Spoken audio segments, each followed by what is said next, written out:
Welcome back, Mobile Home Park Nation. Ferd and here again today with another great episode of the Mobile Home Park Lawyer Podcast. My guest today, he's an assignment expert, but over the last several years, in addition to doing mobile home park assignments, he's got involved as a mobile home park owner, operator, property manager. Excited to have him on here today. Please help me in welcoming Jimmy Johnson. Jimmy, thanks for coming on. Yeah, thank you for having me. Pleasure to be here. Great. Well, I appreciate it, man. I've heard about you for years. Unfortunately, I've not bought an assignment from you, so I don't know, man. You're hogging them all, but I'd love to buy a deal from you. But at least for today, I'd love for you to share with our audience some of the tips and tips and tactics that you've got. But tell us a little bit more about yourself and how you got in the mobile home park game. Yeah, definitely. Yes, I've been in parks a little over 2 years now, and started kind of when I decided I wanted to do parks. I looked at all the real estate asset classes and wanted to decide, what am I going to do real estate wise? I want to jump into something and provide, a lot of value and help people. So I, decided on parks and loved that there was such a low supply of parks and then such a high demand. Sure. And I was like, well, am I going to jump in and do property management? Am I going to be on, the asset management side? What should I start with? And I'm like, well, everybody wants deals. So decided to just jump into signing, slash wholesaling parks. So closed my first deal, a little over 2 years ago. And have closed 28 park assignments from then until now. And have made a full-blown business out of it and love doing it. So we've done deals pretty much all over the country, and it's been great. All different types of sellers, different types of buyers. So it's really been a little bit of everything: small parks, big parks, everything in between. That's great. I'm sure you get this question a lot, but I think the two questions that come to mind right off the bat are: one, how do you find your deal? How do you relate to the seller? And then two, how do you find your buyer? And there's lots of ancillary stuff related to that, but that's what it takes, right? You got to find a seller first, and then find a buyer, and get paid in the middle. So Yep. Can you give us your 101 on how you pull that off? Yeah, definitely. So first, you got to have the deal. So I think there's even a saying that if you have the deal, the money, the buyers, everybody else will come. So that was obviously the first challenge when I got started was I'm like, hey, I gotta get some deals. So started doing all the kind of basic marketing stuff, the cold calls, direct mail, doing the whole 9 yards, calling, texting, leaving voicemails. And that's really still what we do today is just the basics. We're not doing anything crazy. We're just calling and sending letters. But so that's how I got the first one. It was a guy, I think he even knew that we were, pretty green, just getting started. And he's like, well, I've got this park. He was an out-of-state guy. It's a park in Alabama. He's like, I haven't seen it in a couple of years. It's a hairy park. It's a turnaround. And then he's like, yeah, then when I bought that one, I thought I was really going to make a big thing of it. So I bought another one. So he's like, I only want to sell them if you're going to take both. So I'm like, oh, perfect. Two deals. I got 2 deals. Yeah, you're off to a great start. Exactly. And it was one contract for both. So now I'm like, all right, I have 2 parks, a couple hours away, got to find the buyer.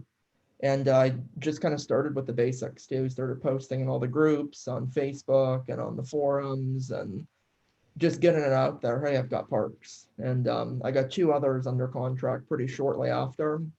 So I remember then it was for a month or two, all I was telling everybody, I've got 4 parks, got to assign them. Here's all the details. I was just firing off emails 24/7. And now, I have a list and, people refer and, have, plenty of people reaching out as well. But in the early days, it was just blowing up everywhere online. I've got 4 parks to assign, and I met the buyers for all 4 of those. I think 2 of them came from Facebook, and then the other one came from one of the online forums. And then they told their friends, did some podcasts and some interviews, and got a lot of other people from there. So the buyer approach is, if you do have that good deal, it's going to sell itself.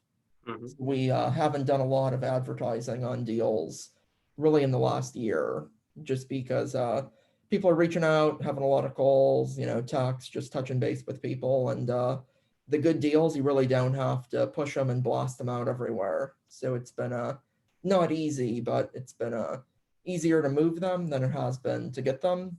And Sure. Again, it goes to that supply and demand. Right now, how now do you sell? Do you routinely sell to the same buyer? I would imagine you got a couple, sure players that you're like, I sell to this guy because he always delivers and doesn't cut you out of your fee and all that kind of stuff.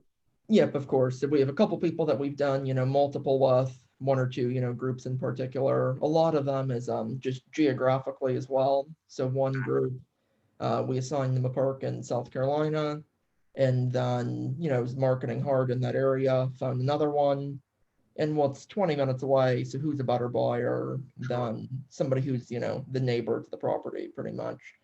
So that's also been one of our strategies, just to get more deals as I'm calling sellers, just trying to make it not a cold call, more of a warm call. And right off the bat, hey, Mr. Seller, I've got a park 5 minutes away. What do you think about that new development in town? Or, where are your tenants working? Just anything to kind of start more, just kind of talking shop about the area. So we've got a lot of deals that have been very close to other parks that we've assigned. So those are, kind of easier to get and then easier to assign as well, just because we already have all the puzzle pieces put together. Got it. Now, you and I talked about this previously, but for our audience, how do you come up with your fee? Brokers, as we know, typically get paid 3% or 6% is kind of the norm. Lawyers typically get paid by the hour, and title companies fees based on policy. But everybody else seems to have a fixed structure. In the assignment game, I think there's an industry norm quote of a 5 to 10% fee, but depending on the deal, the fee could be 1% or 99%, right? So what factors do you include to evaluate what's the appropriate fee? Yep, yeah, definitely. So there's probably, hundreds of little factors that all play in. I mean, some of the primary ones are, of course, what's the purchase price, the cap rate, cash on cash return. I mean, kind of the basics that everybody's looking for. And then all the way down to, kind of minor things that are still very important, such as is the park in a flood zone? Is there a lot of vacant park owned homes? Is the zip code good? The park could be right in, the core of the metro, or it could be an hour outside of the metro.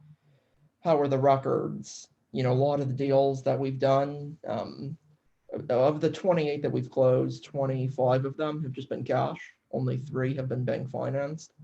So a Wow. lot of it also factors into, is this a bankable deal? And a lot of these mom and pop sellers that are 70, 80 years old, they don't even have a computer, let alone keeping P&Ls and leases. And Right. I'm just driving around with the seller in his truck, and he's pointing out, all right, that's unit number one.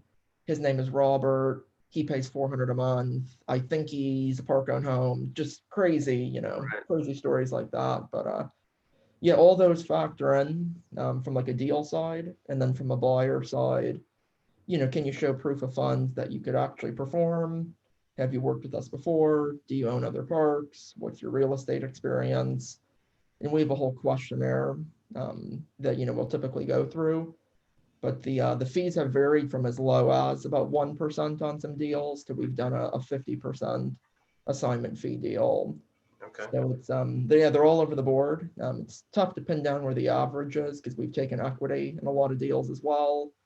But yeah, they vary from 50% of the purchase price all the way down to 1-2%.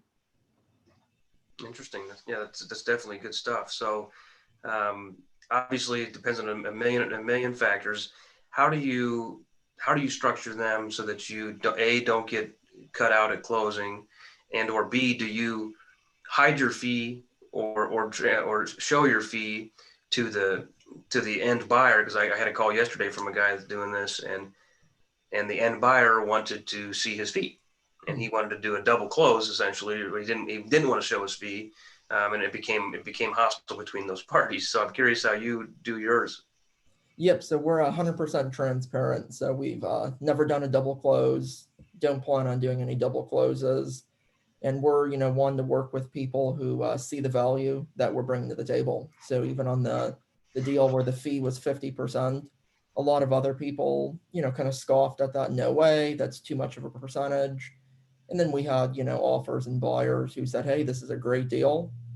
Even after the 50%, I'm still getting this park 30, 40% less than what he thought it was worth. So we always are, here's the contract price. So if we're just using round numbers, we'll say, here's the contract, you review it. Maybe it's $1 million purchase. Maybe the fee's 50. So they know exactly what the purchase price is, what Hmm. the fee is. They see the contract that we have with the seller.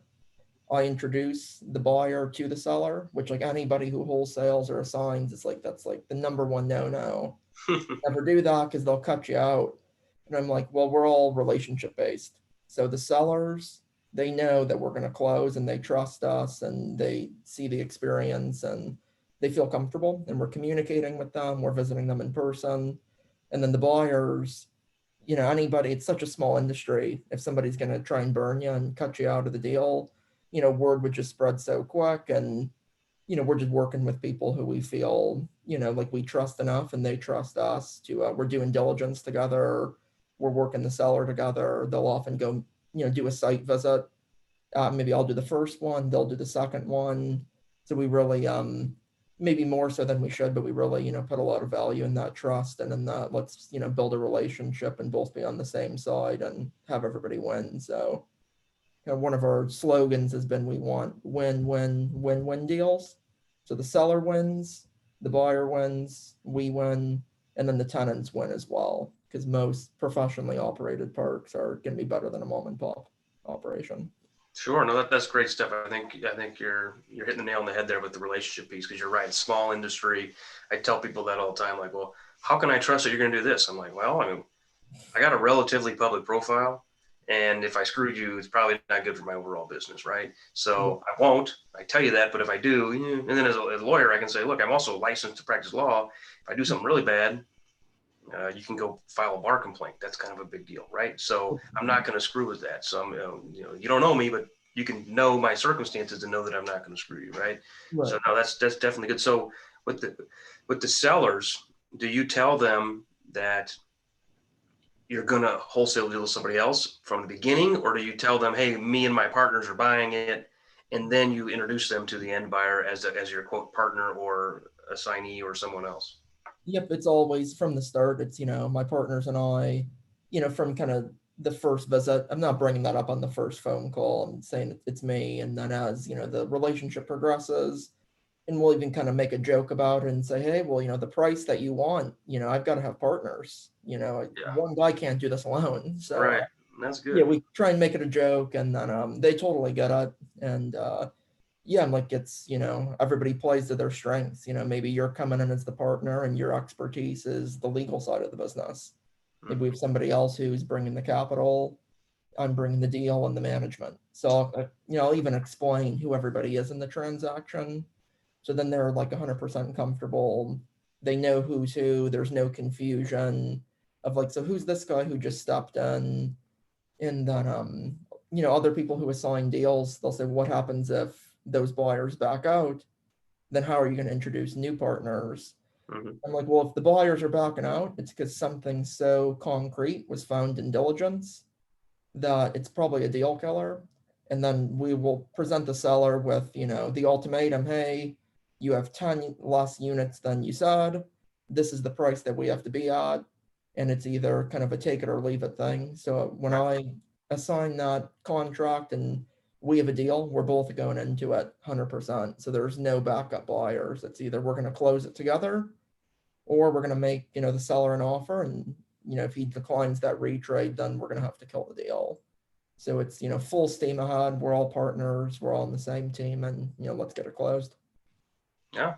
Sounds good, man. That sounds like a good approach. So, um, lots to unpack there as far as how you find deals, how you sell deals, how you build a relationship, how you package your fee, the transparent method. That's good. What other tips or tactics that we haven't covered can you share that you think be of value to our listeners?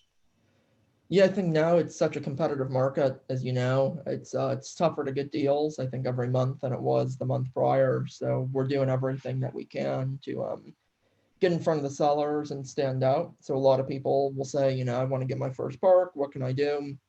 And I always say, just call the parks that are closest to you. Because if you have that hometown approach, I live 10 minutes away, that's always going to be better than the guy across the country. Mm-hmm.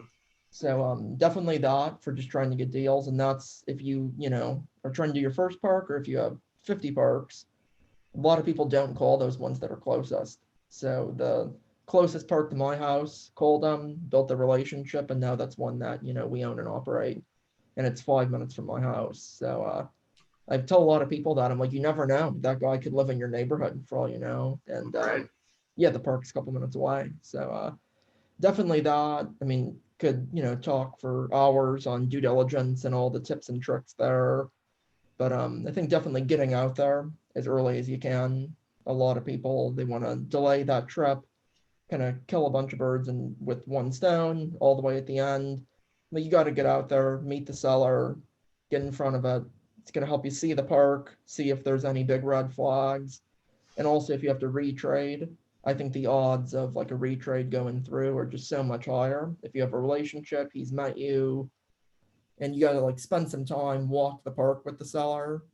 So I've, met with sellers, and it's been a, I don't know, 7, 8 hour day walking the park that I thought we probably could have knocked out in 30 minutes. But Right. if that's what they want to do, it's their park and I'm the one trying to buy it. So it's you got to kind of just cater everything to the seller. They want to talk about, how they're showing off how they rehabbed a home. You got to sit in that home and ooh and ah at all the things that they've done in there, and you've really got to just put the time in and just form that relationship just above all else. I'm chuckling because I was telling I've got one of my teammates here today out looking at two parks in Middle Missouri.